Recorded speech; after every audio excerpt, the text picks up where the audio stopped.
Hello everyone, good morning and first of all happy independence day. তো কালকে অনেকটা রাত করেই আমরা বাড়ি পৌঁছে গেছি আর এখন বাজে সকাল 7টা সামথিং। আর এখন আমরা একটু বেরোচ্ছি হচ্ছে বর্ধমান, কারণ আমার একটুখানি ডক্টরের কাছে দেখানো রয়েছে, তো সেখানেই আমরা এখন যাচ্ছি। তো চলো দেখতে থাকো। আমরা চলে এসেছি গলসি স্টেশনে। এখান থেকে ট্রেন ধরে আমরা যাব বর্ধমান। আর আসানসোল বর্ধমান লোকাল লেট করবে না, এটা জাস্ট ইম্পসিবল।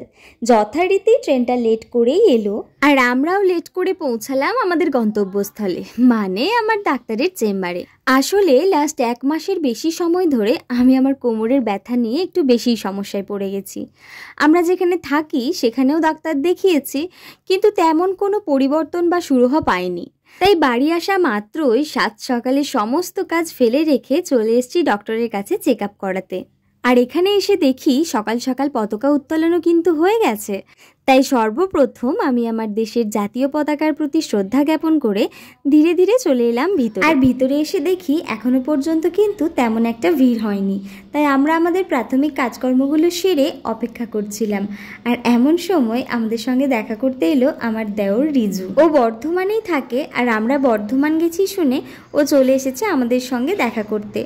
অনেক দিন পর ওর সাথে আবার দেখা হলো। যাই হোক, ফাইনালি আমার নাম আসলো এবং আমি ডক্টরের চেম্বারের ভিতরে গেলাম। আর ওখানে গিয়ে ডাক্তারবাবু আমাকে দেখার পর তার অ্যাসিস্ট্যান্টকে আমাকে বেশ কিছু এক্সারসাইজ দেখিয়ে দেওয়ার জন্য বলেন, আর উনি আমাকে সেগুলোই এখন দেখিয়ে দিচ্ছে। অ্যাকচুয়ালি কি না, আমি আমার কোমরের ব্যথা নিয়ে অনেকটাই মানসিকভাবে বিধ্বস্ত হয়ে পড়েছিলাম। বেড রেস্ট থেকে শুরু করে কোমরে বেল্ট, এমনকি একসঙ্গে এত ওষুধ, এই সব কিছুর পরেও আমার ব্যথা একদমই কমছিল না।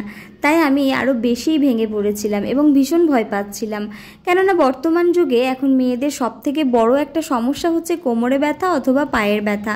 কিন্তু একটা এজের পরে গিয়ে এটা হলে তাও মানা যায়। আমার এই বয়সে এখন থেকে এইভাবে কোমরে ব্যথা, বেড রেস্ট, বেল্ট এইসব শুনে আমি একটু বেশিই ভয় পেয়ে গেছিলাম। কিন্তু ডাক্তারবাবু বললেন ভয়ের কোনো কারণই নেই, খুব সামান্য কিছু কারণের জন্য এই ব্যথাটা শুরু হয়েছে। এই এক্সারসাইজগুলোর সঙ্গে সঙ্গেই বেশ কিছু নিয়ম আমি মেনে চললেই খুব তাড়াতাড়ি আমি সুস্থ হয়ে যাব। ইনফ্যাক্ট উনি এতটাই অ্যাসিউরেন্স দিলেন কি নেক্সট টাইম আমার কাছে আসার আর কোনো প্রয়োজন নেই। সত্যি বলতে এই কথাগুলো শুনে আমি মেন্টালি অনেকটা সাপোর্ট পেলাম। আমাদের সব রোগ যে ওষুধে সারে এমনটা কিন্তু নয়।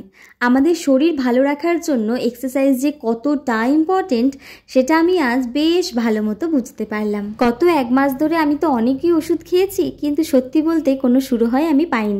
কিন্তু ইনি যখন আমাকে এক্সারসাইজগুলো করাচ্ছিলেন তখন আমি বেশ বুঝতে পারছিলাম আমি কতটা স্বস্তি বোধ করছি। আমি 1 মাসের যন্ত্রণা থেকে যেন এক নিমেষে মুক্তি পেয়ে গেলাম। এই ভিডিওটা আমি একটুও কাট না করে সম্পূর্ণ ভিডিওটাই তোমাদের সাথে শেয়ার করলাম, কারণ তোমাদের বা তোমাদের পরিচিত মহলে যদি কেউ আমার মতো থেকে থাকে যাদের কোমরের সমস্যা রয়েছে, তারা যদি এই এক্সারসাইজগুলো করেন আমার মনে হয় আমার মতো তারাও অনেকটা উপকৃত হবেন। এই এক্সারসাইজের প্রত্যেকটা পজিশনে 10 সেকেন্ড করে হোল্ড করতে হবে এবং তারপরে যেতে হবে পরবর্তী পজিশনে। আর খুব ভালো রেজাল্ট পাওয়ার জন্য দিনে অন্ততপক্ষে 5 বার এই এক্সারসাইজগুলো করতেই হবে। তাহলে আর দেরি কিসের, ভিডিওটা ঝটপট করে শেয়ার করে দাও আর পৌঁছে দাও সেই সমস্ত মানুষদের কাছে যারা আমারই মতো কোমরের ব্যথা নিয়ে বেশ সমস্যায় রয়েছেন। আশা করছি তারা এই এক্সারসাইজগুলো করার পরে আমার মতনই অনেকটা উপকৃত হবেন। আমার ডাক্তার দেখানো হয়ে গেছে, এখন এখান থেকে কয়েকটা ওষুধ নিয়েই আমরা বেরিয়ে পড়ব। অবশেষে ট্রেন না পেয়ে আমরা 3 জনে বাসে উঠে পড়েছি আর এখন রিজু যাচ্ছে রিজুর জায়গায় আর আমরা ফিরছি বাড়ি। আর বাড়ি গিয়ে তোমাদের জন্য থাকছে অনেক ভিডিও, সো সাথে থেকো।